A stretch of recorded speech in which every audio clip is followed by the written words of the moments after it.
nivel de ruptura que se vive por estas horas entre el kirchnerismo y Alberto Fernández y en general, cómo se está reconfigurando el espacio de poder del Frente de Todos, se puede graficar con una sola escena.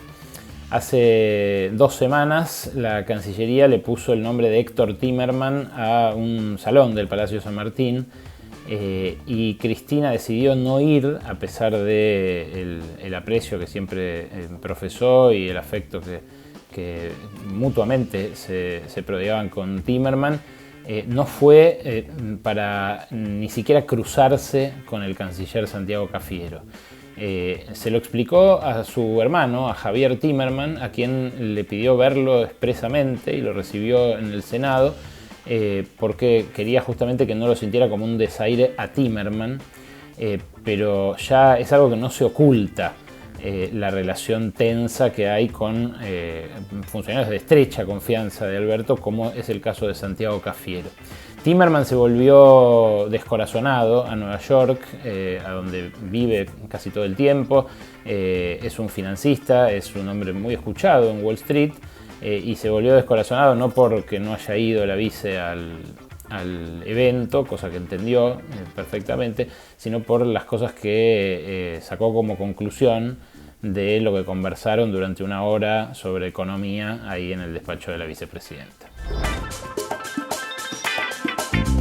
Cristina se muestra hastiada ante los interlocutores que la visitan, que son muchos, tanto en el Senado como en su casa particular en algunos casos.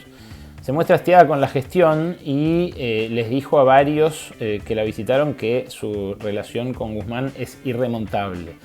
El ministro de Economía tiene no un problema de historia de gestión con la vicepresidenta, sino una característica personal que a ella le resulta irritante y que ya lo etiquetó en ese lugar.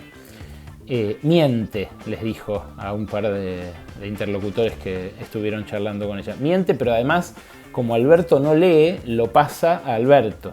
Y les puso un ejemplo. Les dijo, si a mí Axel me venía en pelotas a una reunión importante, yo lo colgaba en la plaza. Así nomás.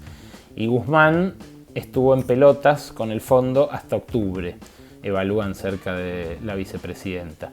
El que se acuerda bien de esto es el resiliente jefe de gabinete, Juan Mansur, porque él estuvo en octubre con Guzmán en Washington, en aquel viaje en el que se desplazó en avión privado, que el jefe de gabinete fue en avión privado, que Guzmán se lo encontró allá, que se armó algo de revuelo por eso, que viajó con la esposa.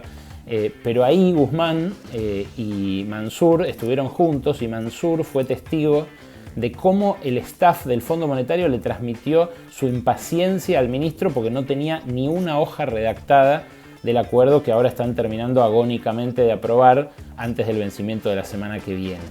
Esto es algo que también reprocha la vicepresidenta puertas adentro, dado el apuro que ahora hay, obviamente, por esta votación que ayer salió en el Senado y que, bueno, ahora el Fondo Monetario va a convalidar con una reunión en su propio directorio antes del vencimiento.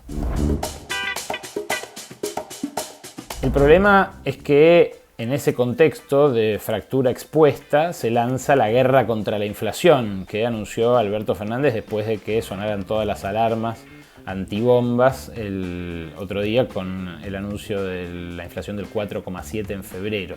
Esa inflación del 4,7 es toda nuestra. No hay todavía registro ahí del impacto de la guerra en Ucrania, porque la invasión empezó a 6 días de que terminara el mes y porque el impacto económico vino recién después de esos 6 días cuando empezó a notarse que la guerra va a ser algo largo. Hay una problemática para los gobiernos sin poder, que es que el poder relativo de quienes influyen sobre la formación de precios se agiganta. Y eso es lo que se puso de manifiesto en cómo le bloquearon a Alberto Fernández a través de importante presión y también del bloqueo que ejerció la oposición, la posibilidad de subir más las retenciones que lo que se va a anunciar con este paquete, que va a ser un poco más de lo mismo.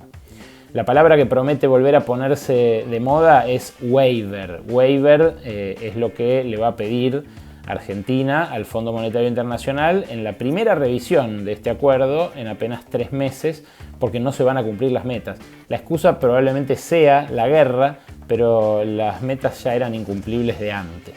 Hay economistas que hablan muy cerca del oído del presidente Alberto Fernández que dicen que no hay forma de que la inflación de este año sea menor que la del año pasado, o sea que el 51% del año pasado es un piso y la pregunta es cuál es el techo. Ya los consultores que releva el Banco Central dicen 55%, pero es muy probable que sea arriba del 65%. Ahí es donde aparece el gran problema de las paritarias, que los gremios están siendo empujados a firmar cerca del 40%, ahora 45% que se firmó para el salario mínimo, pero que va a quedar atrás de la inflación. Y hay otro problema menos comentado, que es que cuando se anuncie el tarifazo, el aumento de tarifas del 42%, que bueno, es un aumento sensible, a pesar de que pueda estar debajo de la inflación de este año, va a aparecer la limitación de la tarifa social. La tarifa social con Macri en 2017 abarcaba al 20% de los usuarios. Hoy apenas al 12%. Fue bajando año por año sin que muchos se dieran cuenta porque, claro, tenían la tarifa subsidiada. Y finalmente, este problema del fondo nos lleva a la cuestión de los dólares. Hasta ahora no hubo en Argentina fábricas que frenaran su producción y que tuvieran que mandar a la gente a casa por falta de insumos. Pero claro, eso hizo que el año pasado el Banco Central perdiera buena parte de las reservas que podría haber sumado a caballo del gran superávit comercial que tuvo la Argentina. Bueno, ese escenario, el de fábricas que frenen por falta de insumos, a su vez por falta de dólares que impiden importar esos insumos, puede llegar a empezar a pasar, a pesar ahora del acuerdo con el Fondo Monetario que supuestamente traía tranquilidad en el frente externo. Las más alarmadas son las empresas de electrónicos que desde hace 2 meses están con problemas para traer piezas y que bueno, no saben cuánto más les va a durar el stock. Hay una resolución que sacó el Banco Central hace 2 semanas que establece un límite por valor que equivale al 20% de lo importado el año pasado. Más allá de que esto se vaya a ampliar o no con el correr de las semanas, es probable que empiece a ser una tensión importante esta, con un uso de la capacidad instalada que igual esta semana mostró que está bajo y que muestra también hasta qué punto en las empresas son cautos respecto de la reactivación de este año. Si estuvieran esperando tasas chinas, los que deciden la producción, bueno, probablemente se la jugarían más a ocupar una porción mayor de esa capacidad instalada. Por ahora prima la cautela en un contexto en el que el Fondo Monetario no refuerza tanto las reservas como se esperaba y ese problema de divisas puede llegar a empezar a parar la circulación de esa sangre verde que necesitan las empresas sí o sí para producir.